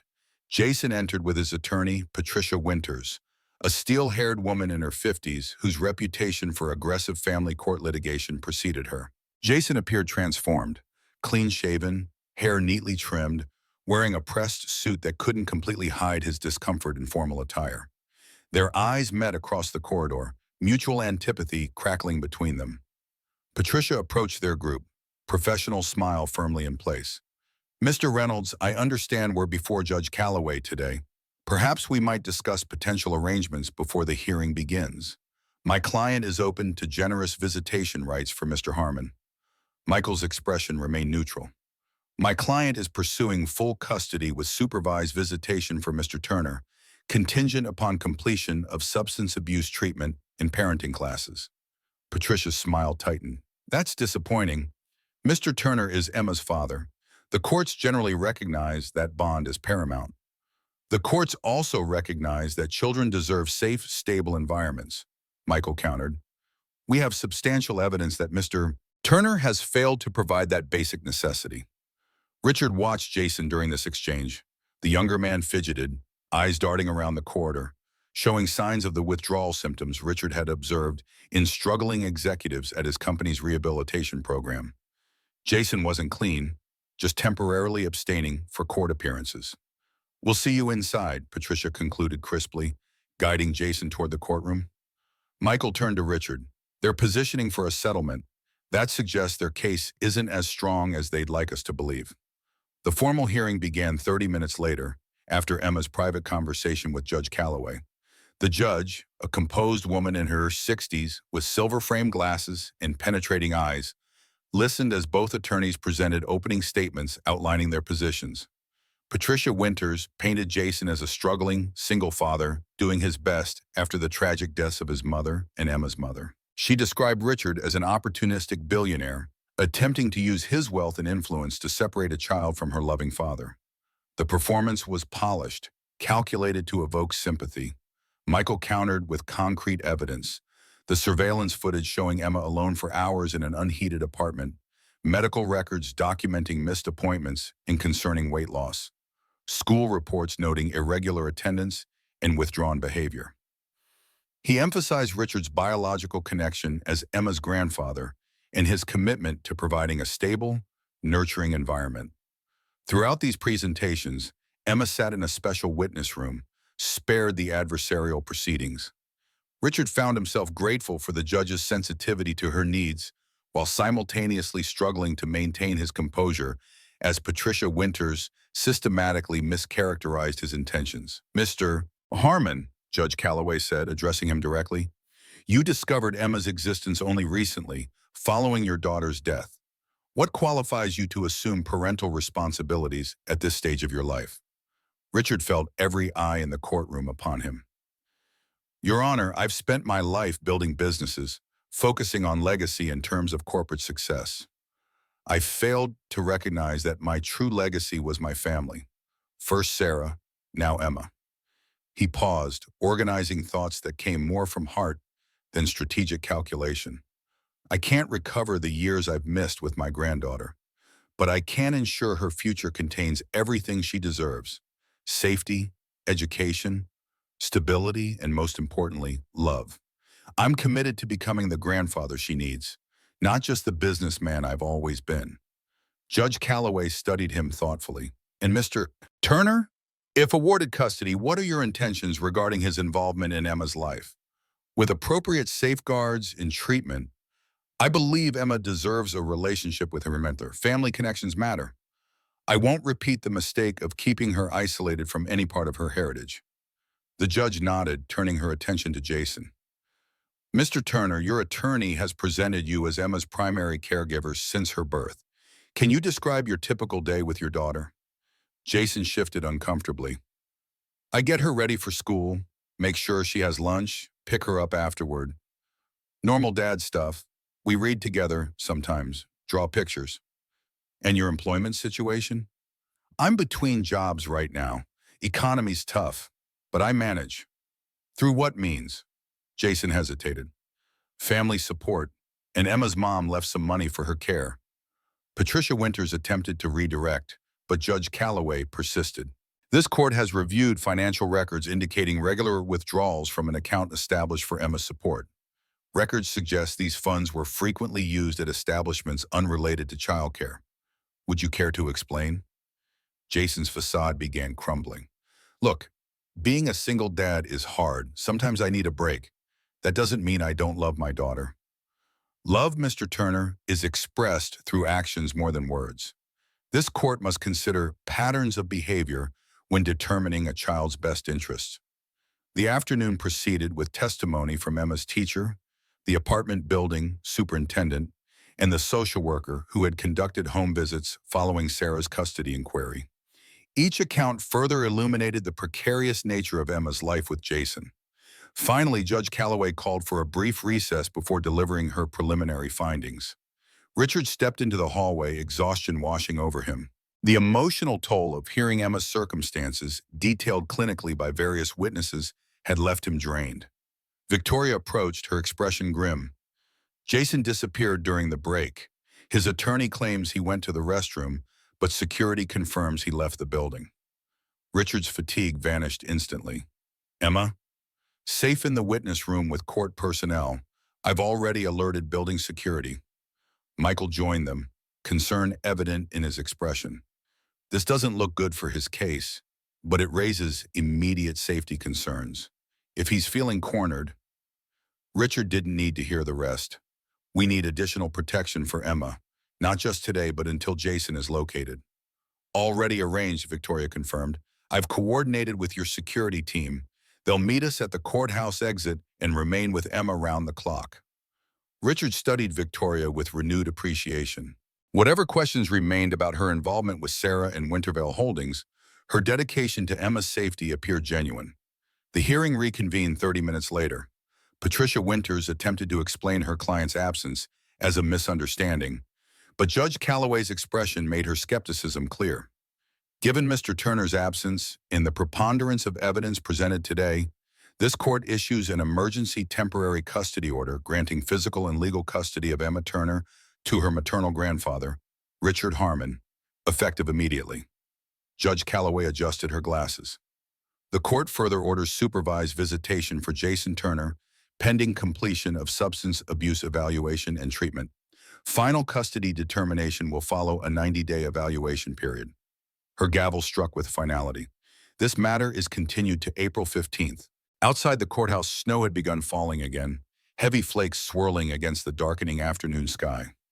Richard held Emma's hand as they navigated the icy steps toward the waiting car, security personnel forming a protective perimeter around them. Victoria and Michael followed close behind, reviewing post-hearing procedures in hushed tones. "Does this mean I stay with you now?" Emma asked, her breath forming small clouds in the winter air. Richard squeezed her hand gently. "Yes, you'll live with me, at least for now. The judge wants to make sure it's the best arrangement for you." Emma nodded thoughtfully. "I told her about the cold nights and being hungry sometimes, and about Jason's angry voice that scares me." She looked up, snowflakes catching in her eyelashes. "Was that okay?" "That was perfect, Emma. You told the truth, just like your mom taught you." They reached the car, Richard opening the door for Emma. As she climbed inside, movement across the street caught his attention, a figure in a dark coat watching them intently before disappearing into an alley. Jason. Richard alerted the security team, who immediately dispersed to search the area, but found nothing. Jason had vanished into Boston's snow-covered streets. The drive back to Beacon Hill passed in tense silence, broken only by Emma's occasional questions about her new living arrangement. Richard answered each inquiry with careful honesty, aware that broken promises would damage the fragile trust they were building. At the penthouse, Mrs. Garcia had prepared a celebration dinner, complete with small decorations and Emma's favorite foods, discovered through gentle questioning over recent days. Emma's surprise at this thoughtful gesture manifested in wide eyes and speechless appreciation. "This is all for me?" she finally asked, touching a hand-drawn place card with her name. "All for you," Mrs. Garcia confirmed. "To welcome you home properly." The word home hung in the air, weighted with significance. Home had been a concept rather than a reality for Emma. First with Rachel, then Sarah's periodic visits, finally Jason's neglectful guardianship. Richard watched emotion flicker across her small face as she processed the possibility of permanence. "Thank you," she whispered, the simple words carrying profound gratitude. After dinner, as Victoria and Michael discussed legal follow-up in Richard's study, Emma sat at the living room window, sketching in the art book Victoria had given her. Richard paused to watch her concentrated expression, the careful way she held the pencil, the deliberate strokes forming an image he couldn't quite discern from his angle. His phone vibrated with a text from Rebecca. "Package arrived from Boston Memorial. Messenger delivering to penthouse now." Minutes later, a courier arrived with Sarah's journal, recovered from the hospital storage. Richard signed for it with hands that trembled slightly. This tangible connection to his daughter's final thoughts felt sacred, intimidating. In his study, after Victoria and Michael departed with promises to return tomorrow, Richard finally opened the leather-bound journal. Sarah's distinctive handwriting filled the pages. Some entries, brief observations, others lengthy reflections.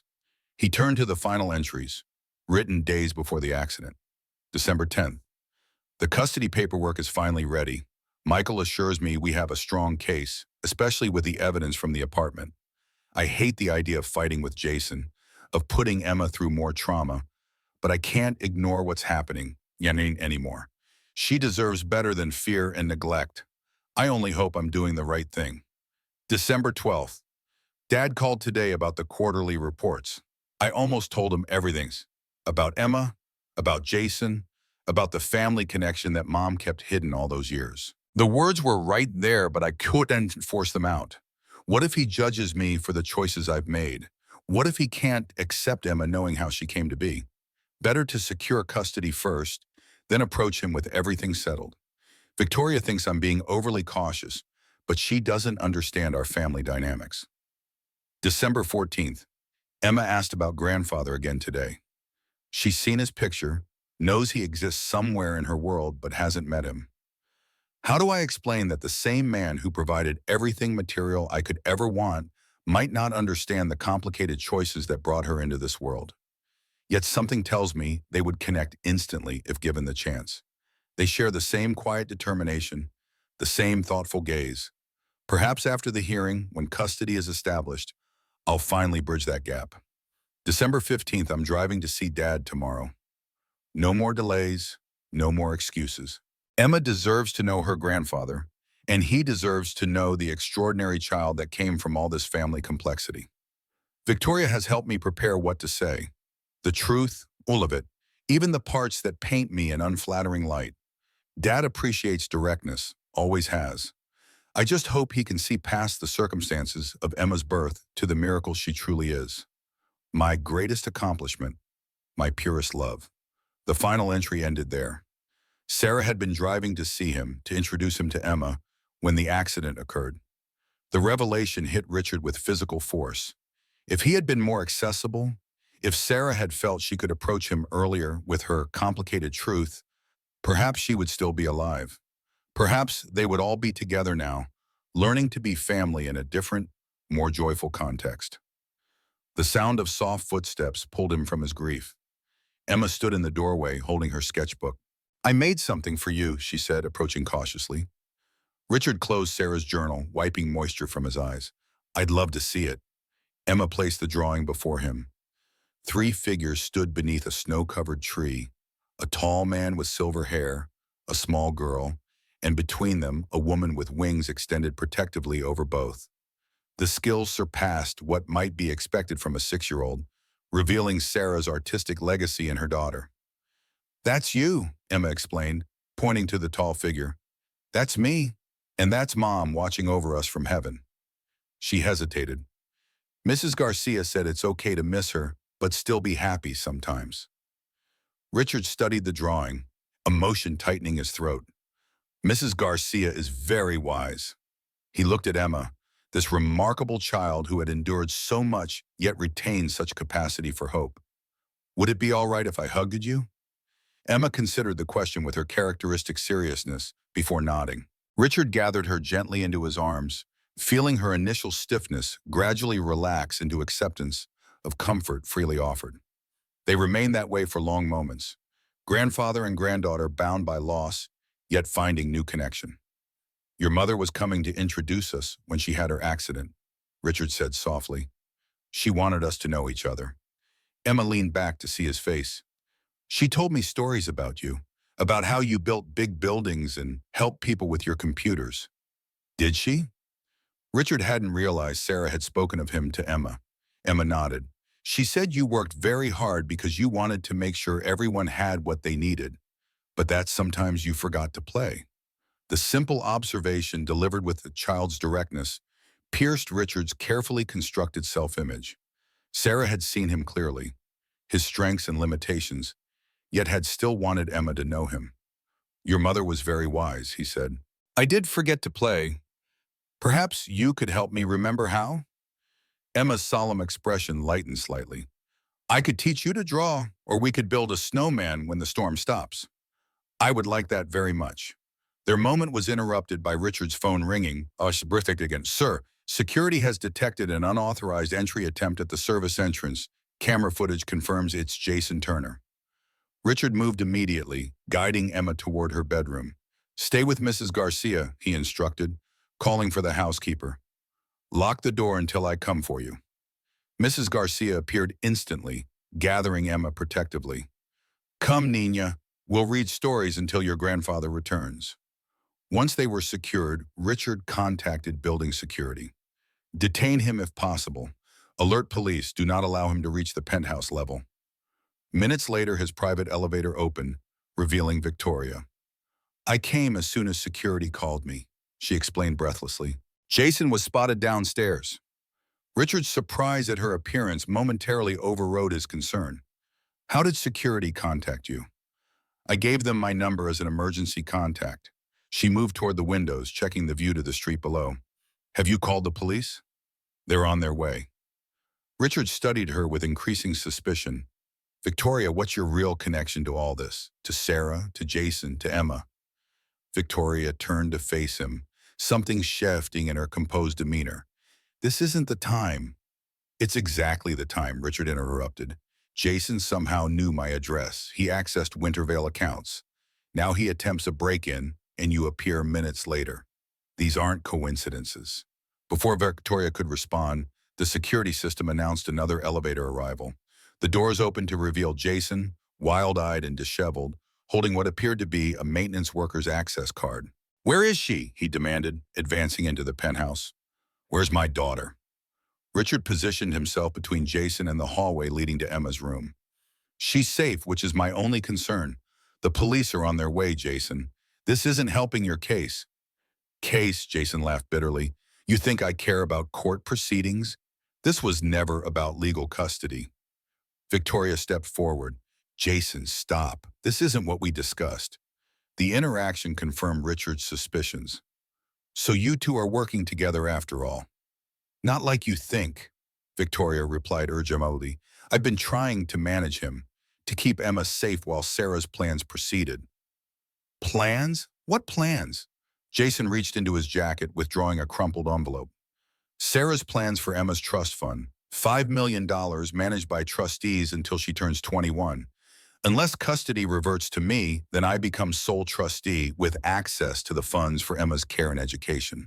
The pieces aligned in Richard's mind: Jason's erratic behavior, Victoria's complex maneuvering, the financial arrangements through Wintervale Holdings. So this was about money all along. Not for Sarah, Victoria insisted. She established the trust to ensure Emma's future.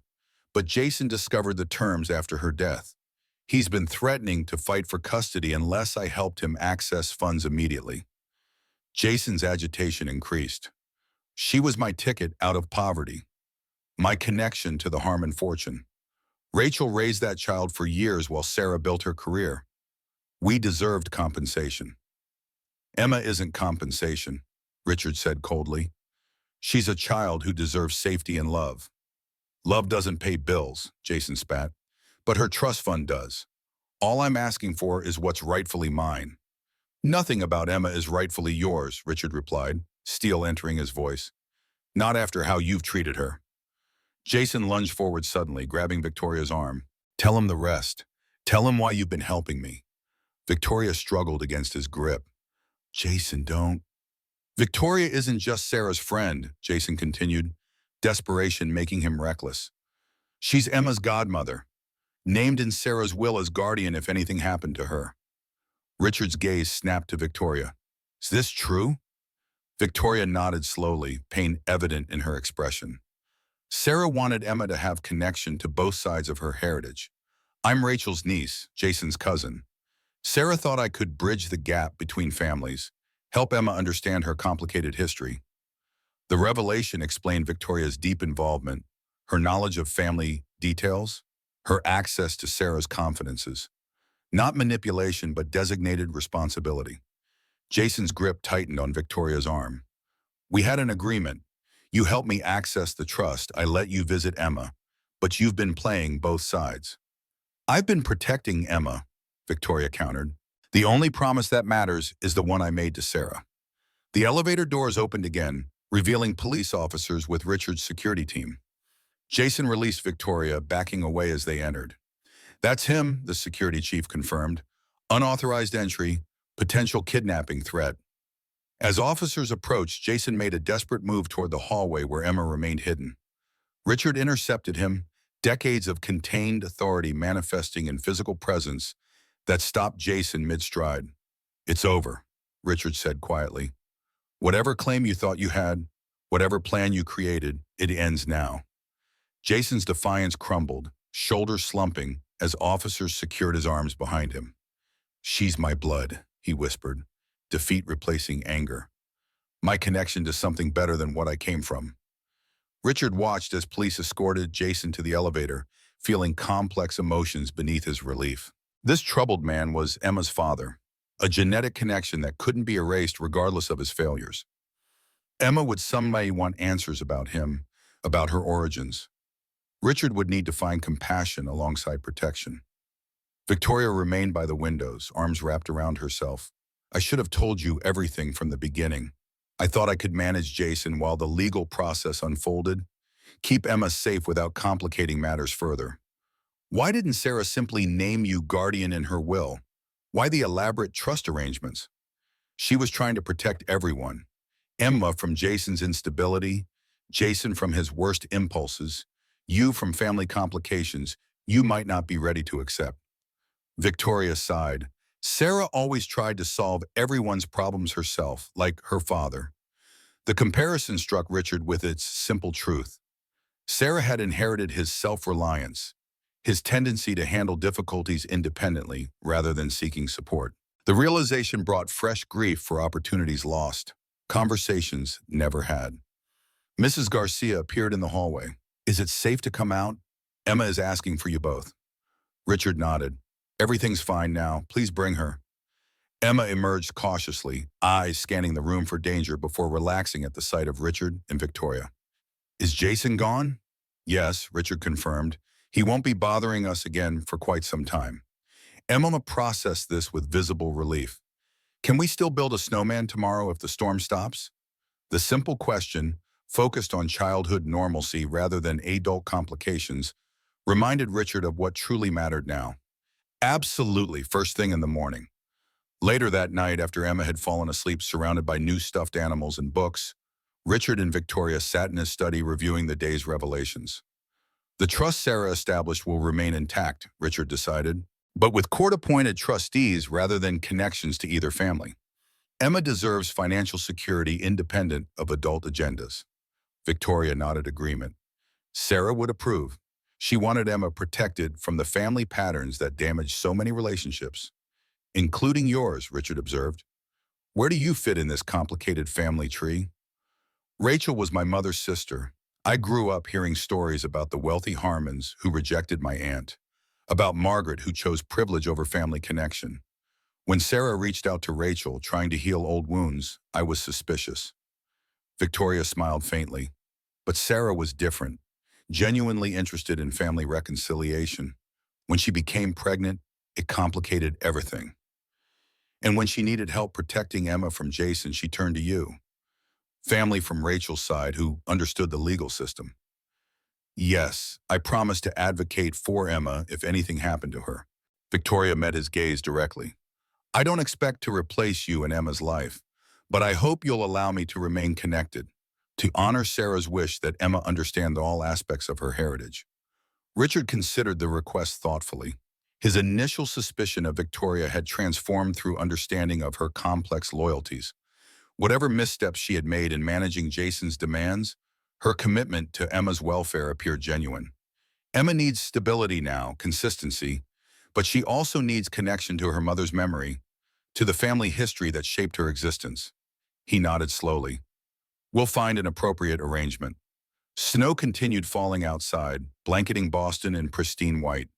In her bedroom, Emma slept peacefully for the first time in months, secure in the knowledge of tomorrow's promised snowman. Richard stood in her doorway, watching her small form rise and fall with each breath, marveling at how completely this child had transformed his priorities in mere days.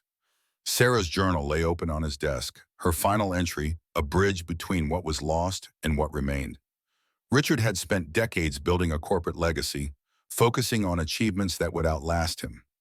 Now he understood that his true legacy rested in this quiet bedroom, not a replacement for what was lost, but a continuation of love that transcended tragedy. Outside, the storm began to ease, stars appearing between parting clouds. Tomorrow would bring sunshine on fresh snow, perfect conditions for building Emma's snowman. The first of many memories they would create together, grandfather and granddaughter, finding healing in new beginnings. Richard closed Emma's door gently, leaving it slightly ajar as she preferred. Whatever challenges lay ahead, legal proceedings, Jason's eventual return to their lives, the complex family history Emma would someday need to understand, they would face them together. For tonight, it was enough that she slept safely under his roof. Tomorrow would take care of itself.